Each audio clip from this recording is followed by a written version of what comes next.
It's been almost a month since we last explored a landing page reveal here on the channel. While browsing for inspiration recently, I came across this site that opened with a really sharp intro animation, starting with a bold counter, followed by a layered hero reveal with subtle parallax scaling and a clean staggered text entrance. The whole sequence felt modern and well executed, the kind of reveal you often see on recent award-winning sites. So I decided to recreate a version of it, something you can easily adapt and repurpose for your own projects. It's built entirely with HTML, CSS, and GSAP Timeline, using just a few chained animations and some well-timed transitions on basic properties like scale, clip path, and transform. In this video, I'll walk you through the entire sequence step by step, from the preloader counter and progress bar to the background transition and final headline reveal powered by SplitText.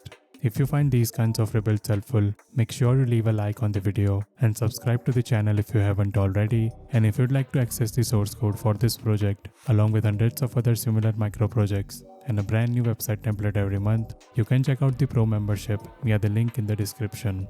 Alright, let's jump into the code.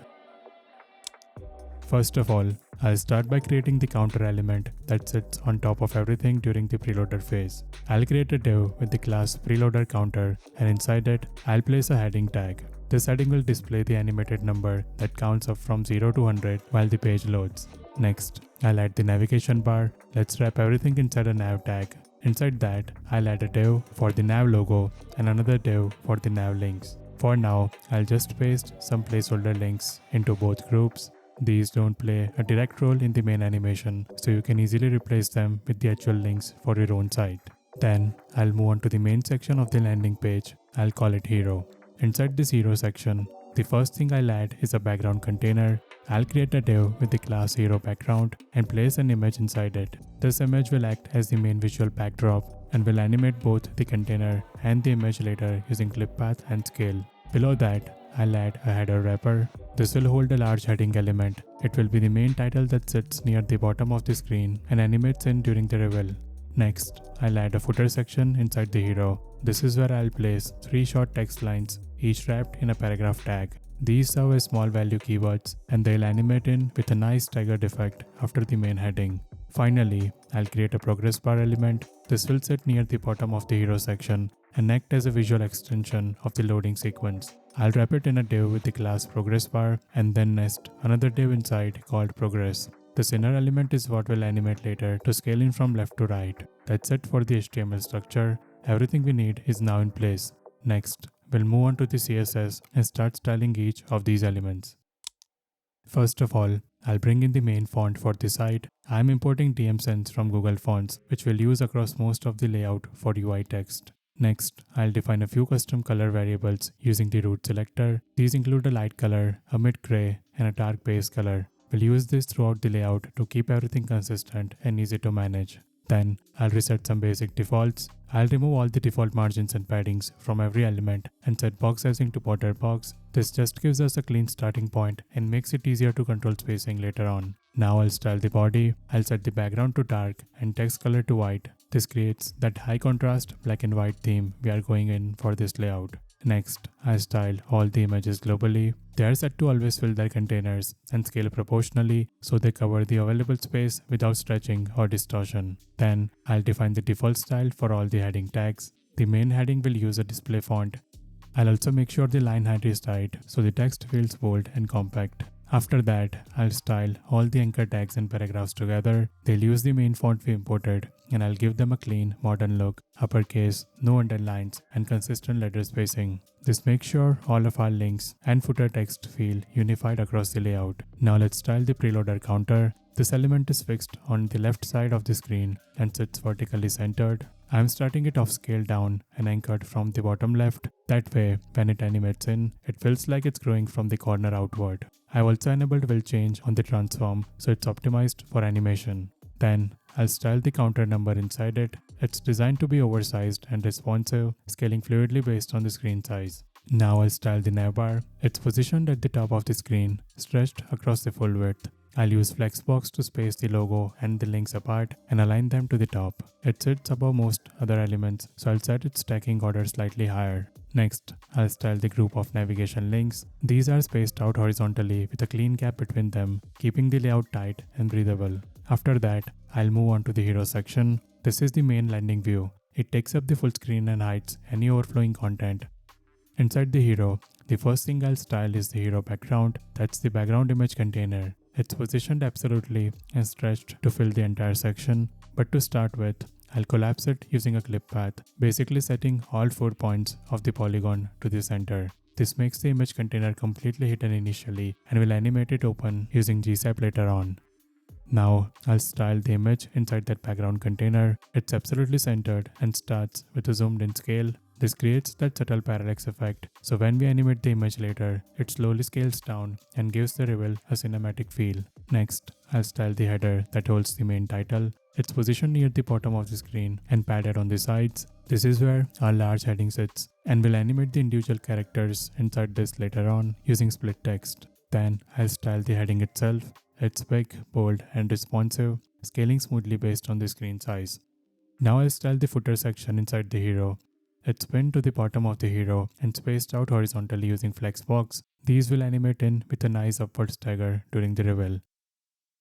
After that, I'll style the progress bar. This sits just above the footer, near the bottom edge of the screen. It's positioned absolutely and spans most of the width. I'll set its transform origin to the left and scale it down initially. This lets us animate it from left to right later using GSAP. I've also added overflow hidden so that any inner animation doesn't go outside its container. Inside that, I'll style the actual progress wheel element. This one also starts scaled down from the left and will animate in during the timeline. It uses the lighter background so it stands out over the darker background. Now I'll define some reusable classes we'll use later for the text animations. These include word, character, and digit. Each of these is set up with relative positioning and will change on the transform. This prepares them for smooth animation using vertical or horizontal offsets, especially when we animate split characters, words, or digits individually. Next, I'll define the initial state for the main heading characters. Each character inside the header starts offset to the right and will animate them back into place later using a horizontal slide-in effect.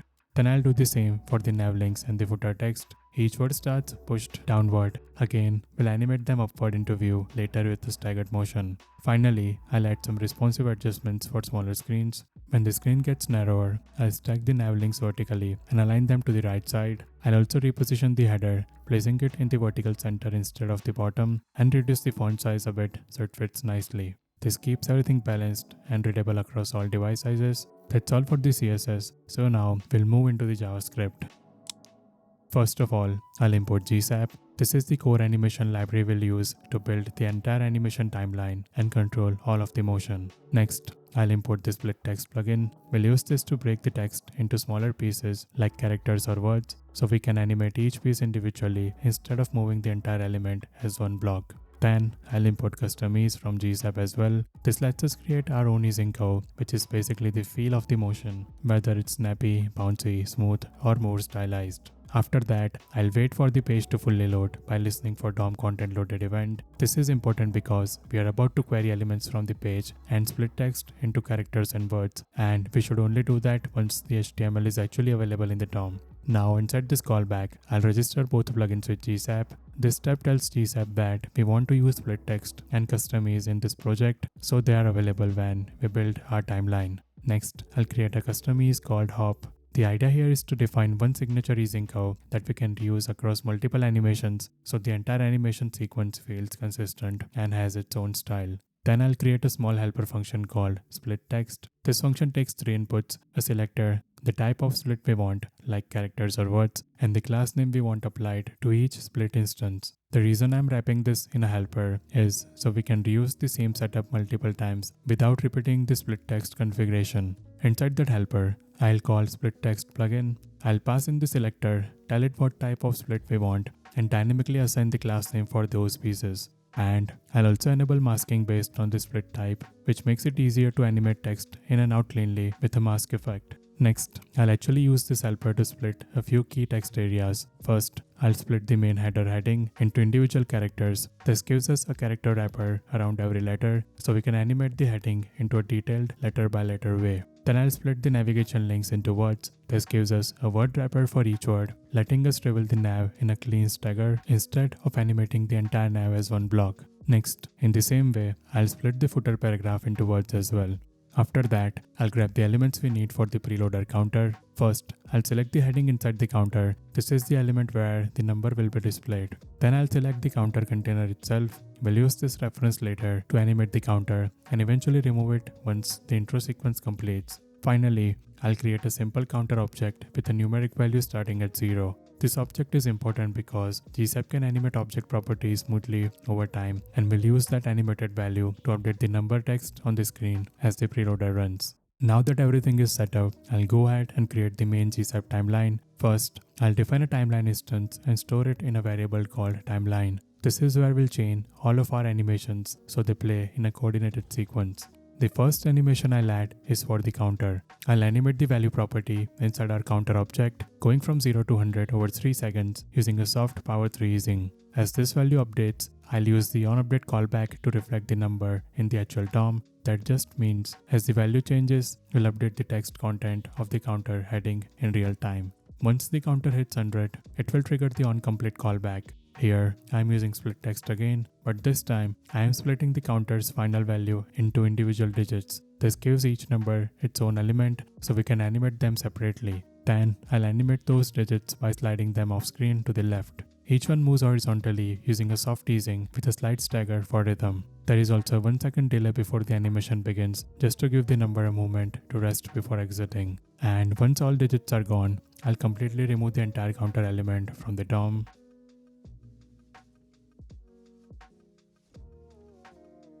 Now alongside the counter number, I'll also animate the container itself. The container starts small, so I'll scale it up to full size over the same 3 second duration. This gives the entire number a smooth, expanding entrance as it counts up.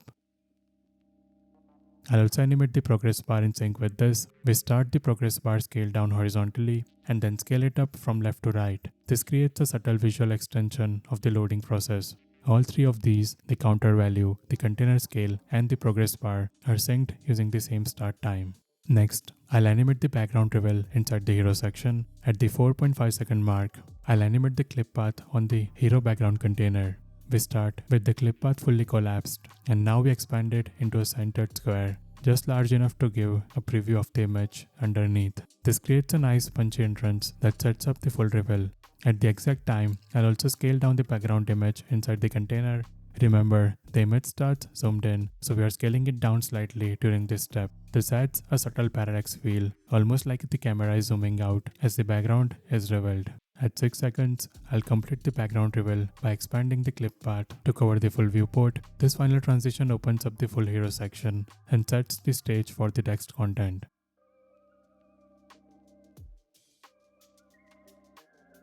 At the same time, I'll continue scaling the image down to its final resting state, bringing it back to its original size.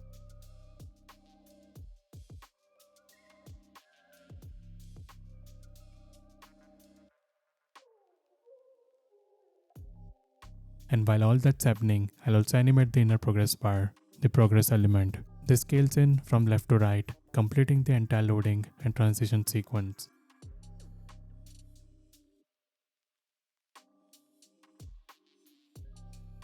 At 7 seconds, I'll animate the main heading. Each character in the header H1 moves horizontally from right to left, coming into view one by one. I'm using power 4 easing here with a small stagger, which gives the animation a nice rhythm as the text lands in place.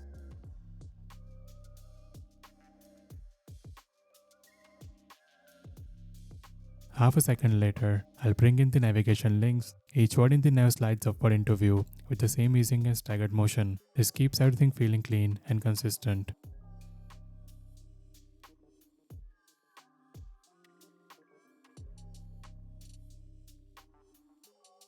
And finally, I'll animate 3 words in the hero footer. Each one slides up from below, just like the nav links, using the same easing curve and stagger.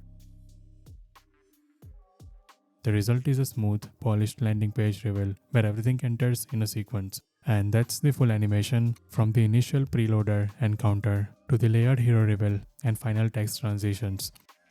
Hope you found the video helpful. See you in the next one.